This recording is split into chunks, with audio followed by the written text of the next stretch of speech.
You thought I was late? No, this was a plan. You see, I wanted these 3 chapters out, so then when the next chapter came out, I'd be like, bam, here's the next one. No, I'm a master genius, you see. Oh boy, this isn't going in the video.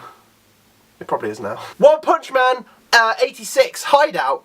So we start off this chapter with seeing Garo, and I'm surprised we went back to Garo this quickly. I thought this chapter would have been focused on more maybe what some of the other S-Class heroes are doing throughout this, and then maybe would have seen Garo at the end. But no, this chapter just focuses on Garo and the Monster Association, and very quickly, so he gets up out of bed, he's locked in a jail cell basically, but he can't remember much, so there's a note waiting on the side of his bed, and it just explains everything. So the Monster Association's like, hey, welcome to the Monster Association. We saved you from that mess. You can thank us for that.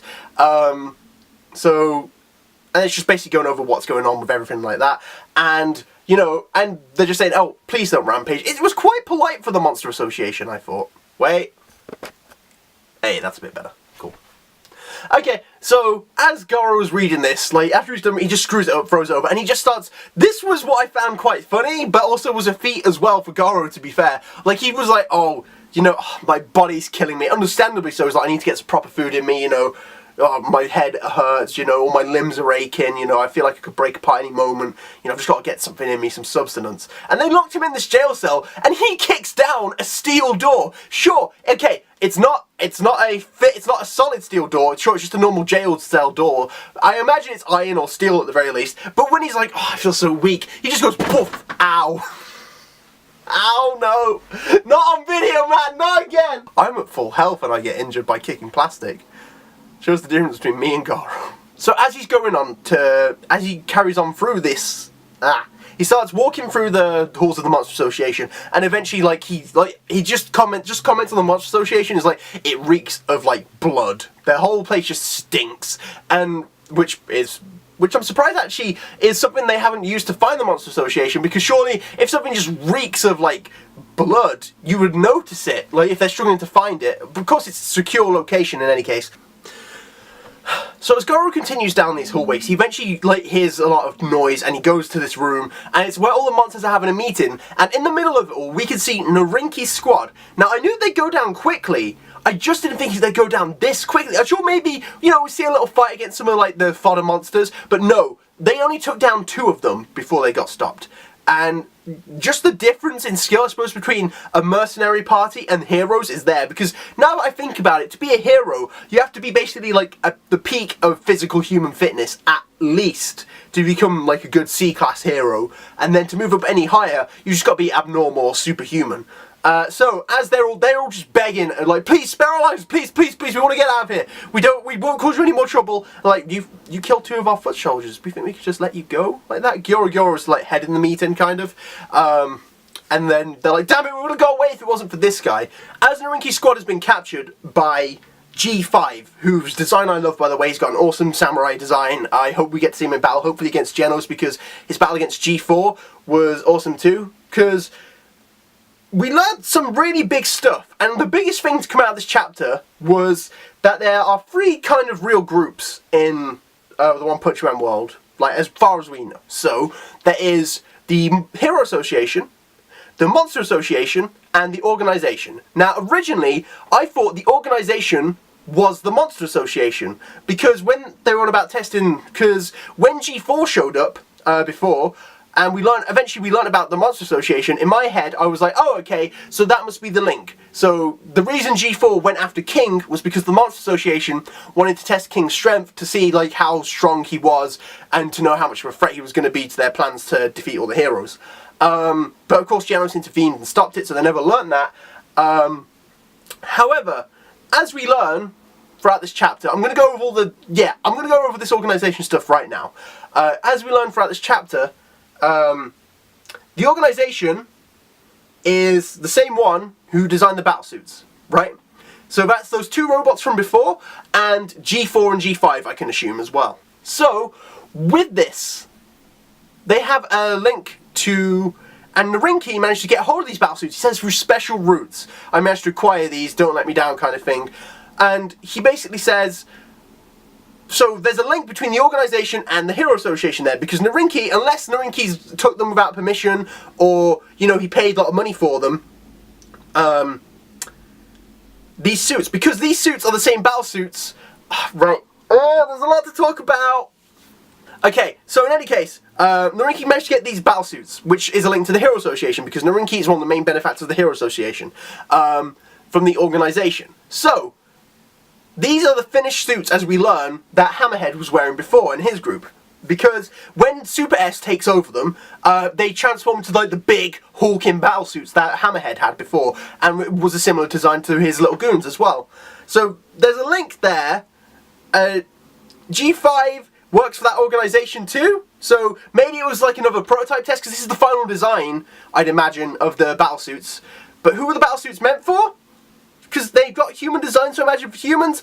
Okay, so I'm going to talk about the organization in another video. Basically, I'd like to, if you want to see me do a video about the organization, I think I might just do it anyway, but let me know, because that's probably quite a detailed subject.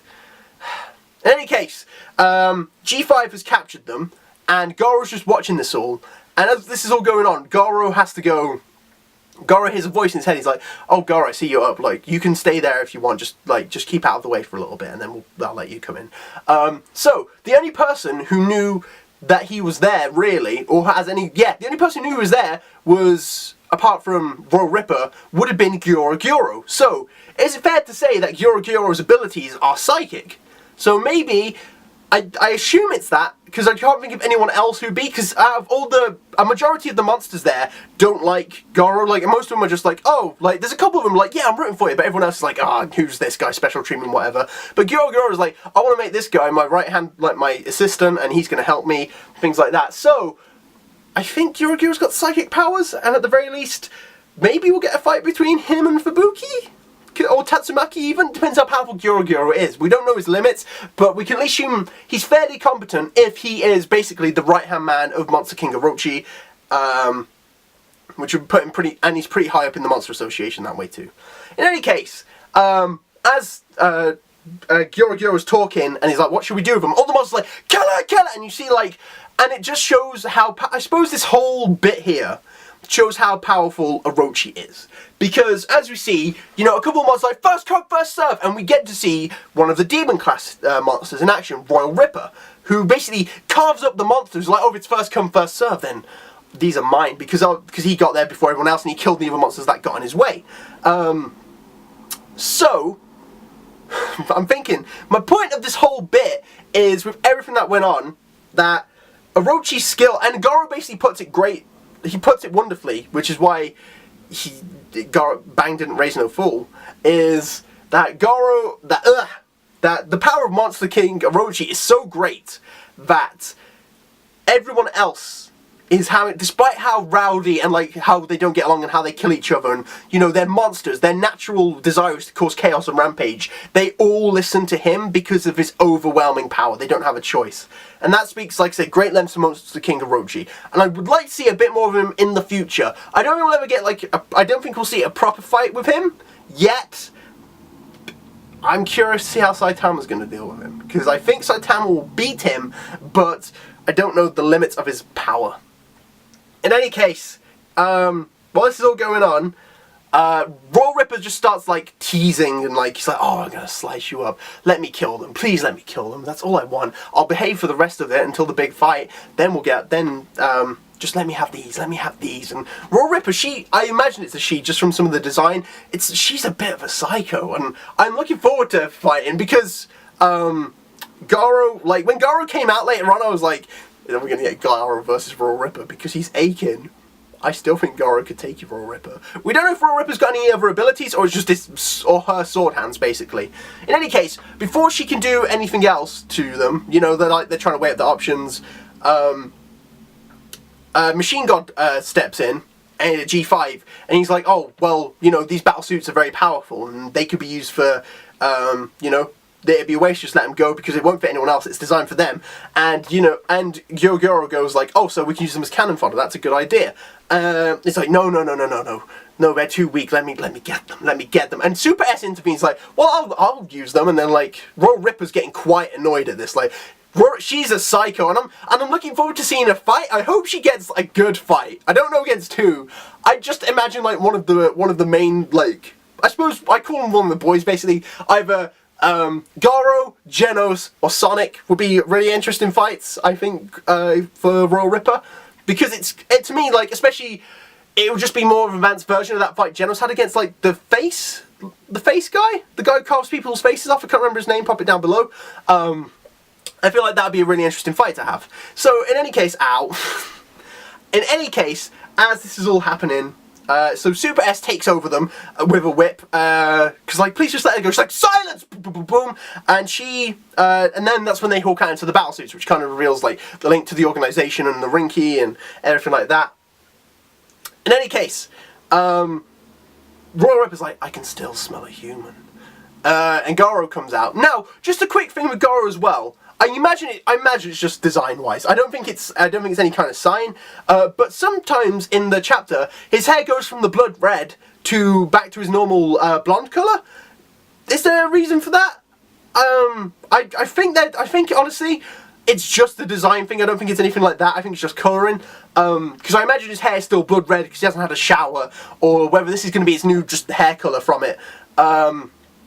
But at the very least, I just noticed that maybe that's a thing for his human monster side to show. Maybe it was a storytelling decision to show how he's turning into a monster. And underneath there, it's like, you know, and underneath it's like, you know, he's still human. Maybe he's still a bit human, but he's definitely becoming more of a monster.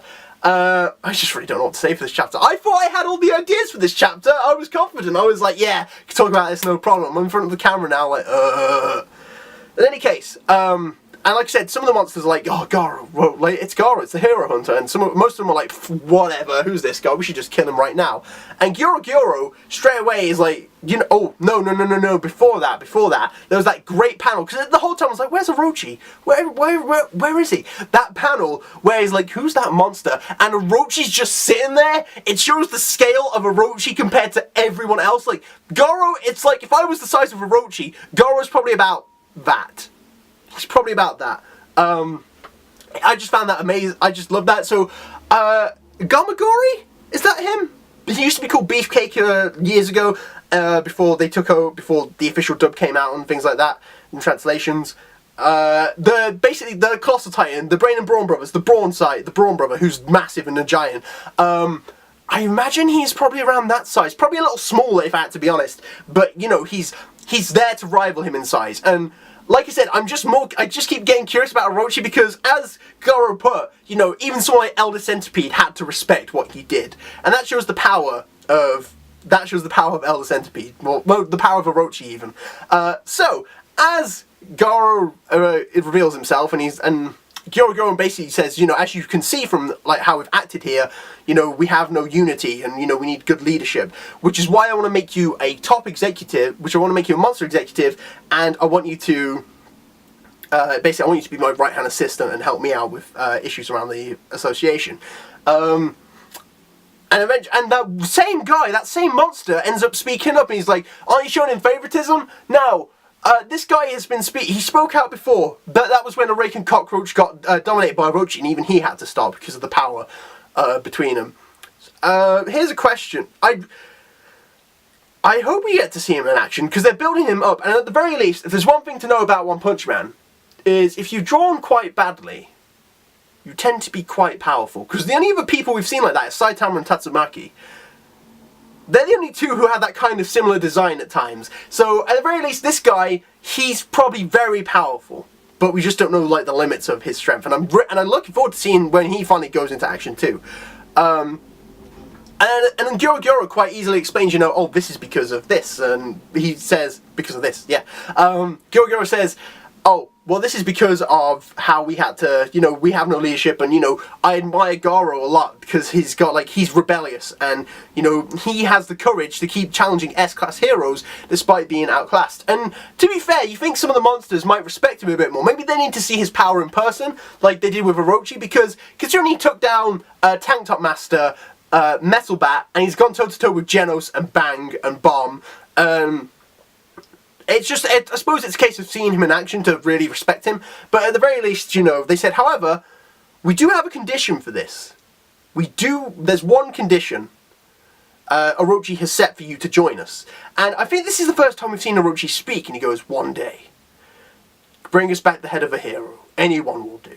And you're welcome to join us." And Goro stops for a moment. Like, they make it clear that he pauses. Like, you got the ... So he has to think about his answer. And so this is why I think he's not fully bad, is only because, like, he paused for something like this, like, "I already did, I took down Bang and the others." And Phoenix Man steps up and goes, "No, it's not that, unfortunately that's not true. I have to say this, it's not good, but Elder Centipede was defeated and Bang and Genos and the others got away."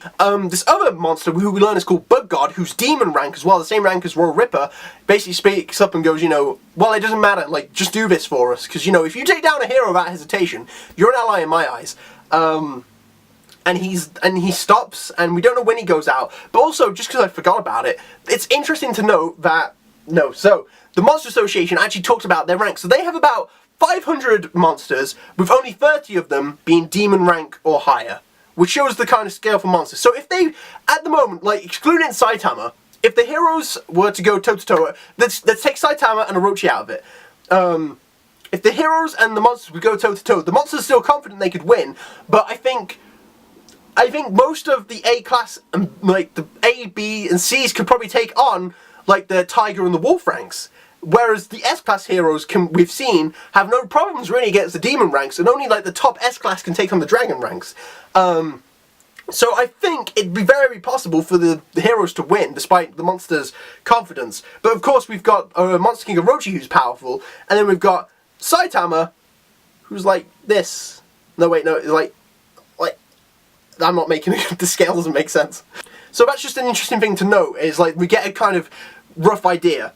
So while we cut away, we see the two ninjas. I can't remember their names, pop them down below, but we see, but they have the also option, they have the other side of it too, because Goro has probably a couple of reasons as to why he wants Goro to join. Sure, it's for morale and leadership, things like that, but then as they say, you know, I bet even Goro, he wasn't expecting to lose two of the executives, two of the top ranks, Goketsu and Elder Centipede,